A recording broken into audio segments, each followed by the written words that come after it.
Today we're going to be talking about 1 Nephi chapter 1 verse 8. And being thus overcome with the Spirit, he was carried away in a vision, even that he saw the heavens open, and he thought he saw God sitting upon his throne, surrounded with numberless concourses of angels in the attitude of singing and praising their God. We're going to be talking about the term thought he saw today and why he only thought he saw God.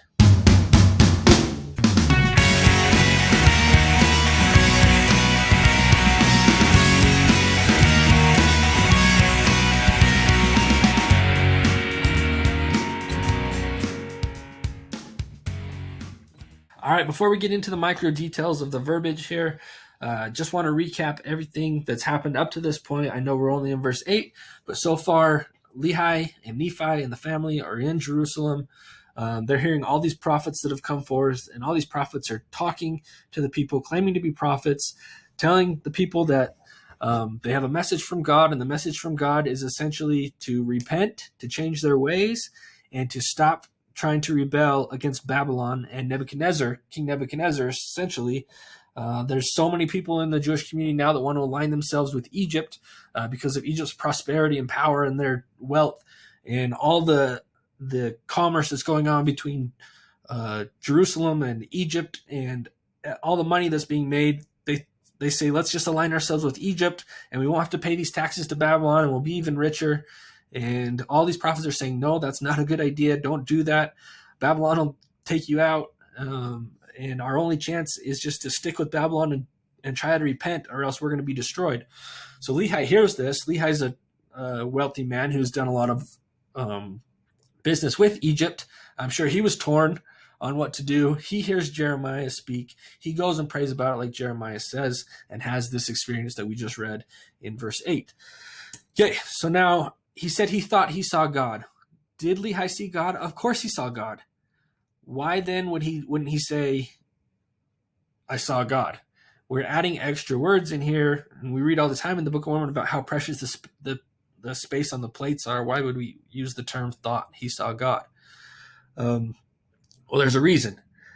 In Jewish, there's a reason for everything in the Book of Mormon. Every word has a reason and a purpose. And that's what I've come to learn through my studies of the Book of Mormon is every single word is in there for a reason. There's nothing is wasted. So he thought he saw God. In Jewish tradition, you could not see God face to face. That's what they believe. You couldn't see him face to face without dying. The glory of God was so bright and so powerful that if any mortal man was to see God face to face, they would die instantly. And it was even blasphemy to say that you saw God. So all these prophets had these similar experiences to Lehi, but none of them come right out and say, I saw God. So we'll go read in the next couple videos, we'll read about Daniel and Ezekiel and Jeremiah's experiences being called as a prophet, a very similar experience to what Lehi had. But they use very similar terms to Lehi, something like, I thought I saw God. And you'll see here's just one example from Daniel.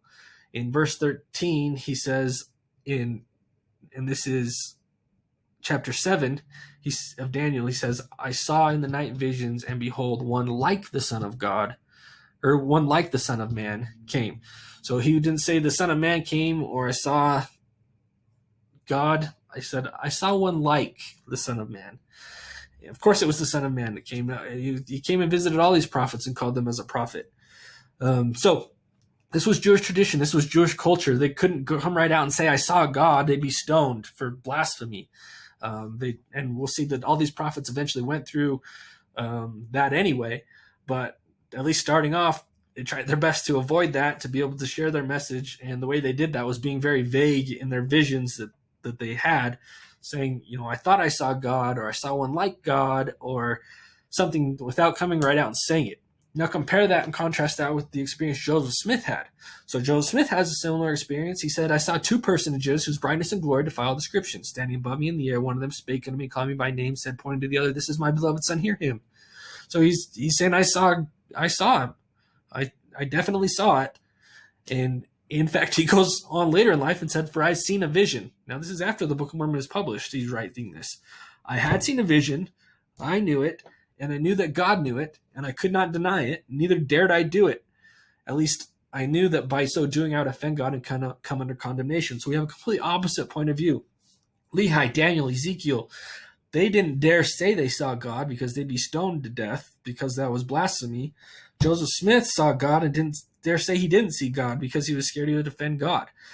So we had these two completely polarizing viewpoints from very, very similar experiences. So to me, this is another proof of the Book of Mormon's authenticity. If Joseph Smith was really making up the Book of Mormon, not knowing about this Jewish tradition or Jewish culture, or even if he had known about this, and he's writing about Lehi, wouldn't he want to break that culture and make his experience more believable, more in line with what the other prophets had said or had done?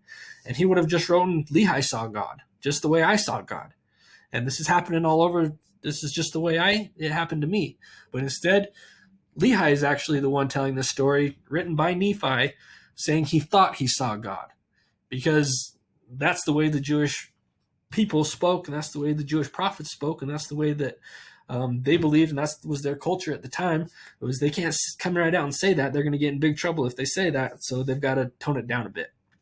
So to me, again, this is proof of the authenticity of the Book of Mormon. These little tiny terms in the Book of Mormon show us that this isn't something that Joseph Smith himself wrote or made up, but it truly is an ancient Jewish document from prophets of God, written anciently and translated by Joseph Smith and brought to us today through the gift and power of God.